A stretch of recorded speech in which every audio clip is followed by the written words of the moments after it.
नमस्कार। डीएलएड द्वितीय वर्ष से हमारा हिंदी भाषा शिक्षण और प्रवीणता, और जिसके अंतर्गत हम मौन वाचन की बात कर रहे थे। इससे पहले हमने स्वस्व वाचन को पढ़ा था।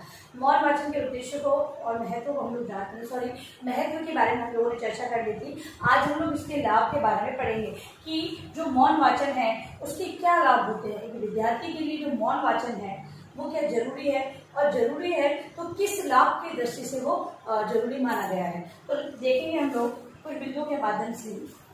मौन वाचन से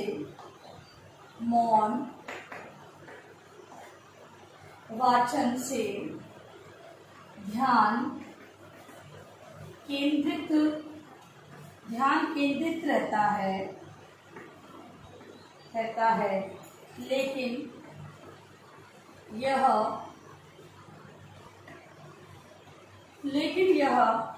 ऊंची कक्षा के लिए, ऊंची मतलब जो जिनका स्तर उच्च स्तर की कक्षा के लिए उपयोगी है, छोटे वर्गों के लिए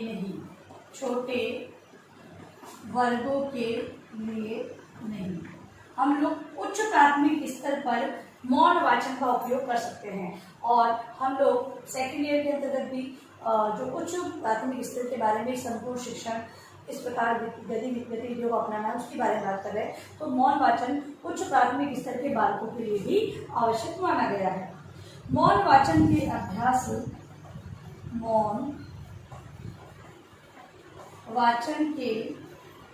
अभ्यास से पाठक कम समय में अधिक पढ़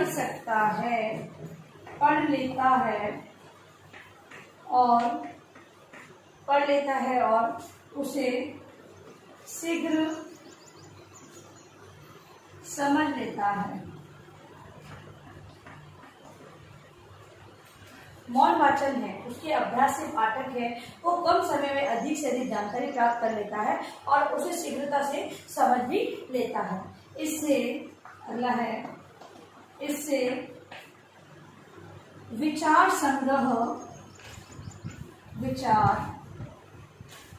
संग्रह की प्रवृत्ति का संवर्धन होता है। मतलब कि जो मौन पठन होता है उसके माध्यम से एक जो बालक है वो विभिन्न प्रकार की जानकारियों को संग्रह करता है, और ये जानकारी एक अनुभव के रूप में उसके स्मृति के अंतर्गत संवर्धित होती रहती है। अगला है, जीवन का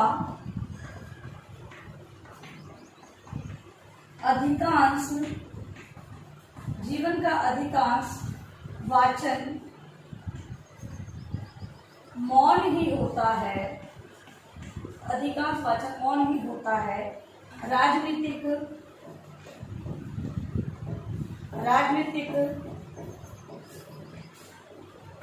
चिकित्सालय, स्टेशन, सभी जगह इसकी आवश्यकता होती है।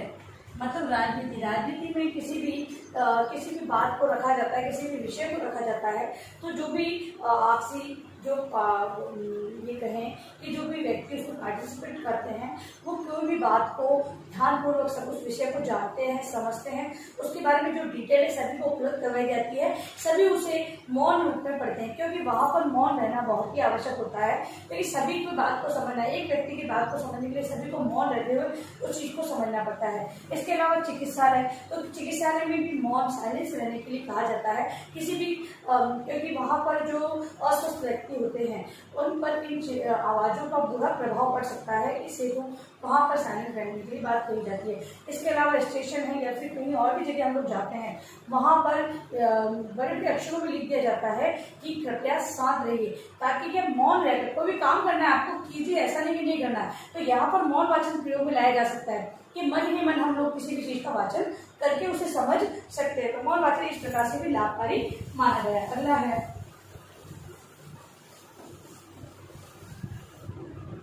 मौन पठन से अगला मौन पठन से विषय वस्तु,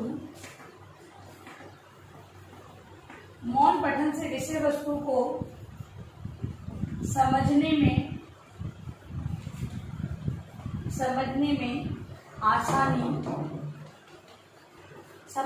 आसानी होती है।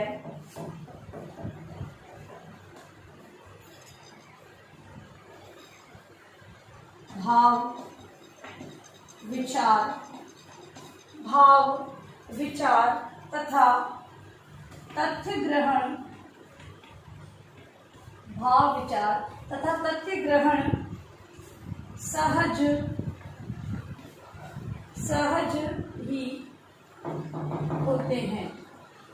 मौन वाचन से जो भाव विचार है या तथ्यों का ग्रहण है वो सहज ही रूप में हो जाता है। ज्ञानार्जन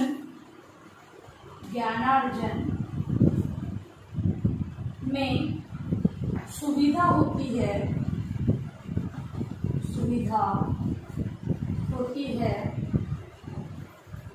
ग्रहित ज्ञान अधिक समय तक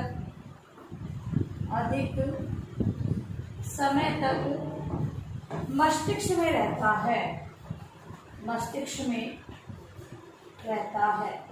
देखिए, जो मौन की जो गति होती है वो तीव्र होती है, तो किसी भी चीज को जल्दी से आसानी से समझा जा सकता है तथा अर्थ ग्रहण है वो भी सहज रूप में होता है। और ये हम कह सकते हैं कि जो ग्रहित ज्ञान है, जो ग्रहण किया हुआ ज्ञान है वो, क्योंकि हम लोग एक चीज प्रत्यक्ष देखते हैं और एक चीज हम लोग केवल उसे बहुत फटाफट पढ़ते हैं, तो एक जो प्रत्यक्ष रूप में देख कर उसे समझकर जिस चीज को हम ग्रहण करते हैं वो ज्ञान हमारे मस्तिष्क में स्थायी रूप से रहता है, यानी कि वो स्मृति में अधिक समय के लिए रहता है। तो मौन वाचन स्थायी रूप से रहता है। फिर है मौन पठन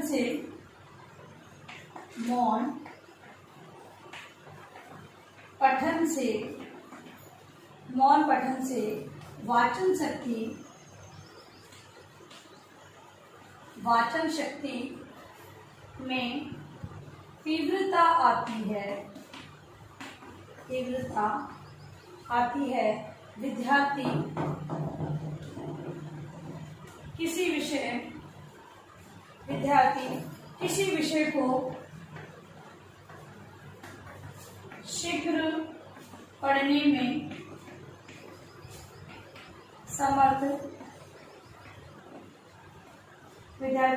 विषय को शीघ्र पढ़ने में समर्थ होता है। जो मौन वाचन हम लोग देखते हैं कि एक तो हम पढ़ते पढ़ते उसी चीज को ग्रहण करने की कोशिश करते हैं कि भाई हम लोग एक आंखों की जो गति होती है, मन की आंखों की दृष्टि से हम लोग देखते हैं और मन ही मन हम उसे वाचन करते हैं, तो हम देखते हैं उसकी गति तीव्र होती है। तो यही कहा गया है कि जो हम लोग वाचन कर रहे हैं उसकी शक्ति में भी तीव्रता आती है मौन पठन से। हम लोग एक पैराग्राफ को पहले पढ़ लें, फिर जब हम उसका वाचन करते हैं तो कुछ चीजें तो हम उसे उसकी तरफ देखते भी नहीं और फटाफट बोलते चले जाते हैं। ये कब होता है कि उससे पूर्व हम उसका मौन वाचन कर लेते हैं, तो हम उस चीज के बारे में संपूर्ण जानकारी प्राप्त कर लेते हैं, उसके बाद उसको हम लोग पढ़ते हैं तो उसमें तीव्रता आती है। इसीलिए कहा गया है कि मौन वाचन है वो विद्यार्थियों के लिए बहुत ही लाभकारी है। इससे बालकों के अंतर्गत स्वाध्याय के प्रति रुचि उत्पन्न होती है, वो अपना अध्ययन है स्वयं कर लेते हैं। अब इससे जो अध्यापक है वो जब गृह कार्य देता है तो विद्यार्थी के अंतर्गत जब ध्यान केंद्रित करने की क्षमता उत्पन्न हो जाती है, तो विद्यार्थी को घर जाकर दिया गया गृह कार्य है वो स्वयं करते हैं। तो यहाँ पर आकर उनकी अटेंशन की जो स्थिति है वो यहाँ उनमें विकसित हो चुकी है, तो विद्यार्थी अपना कार्य स्वयं करने की ओर प्रेरित हो जाते हैं। ठीक है, अब देखिए अपना गृह कार्य प्रश्न आपको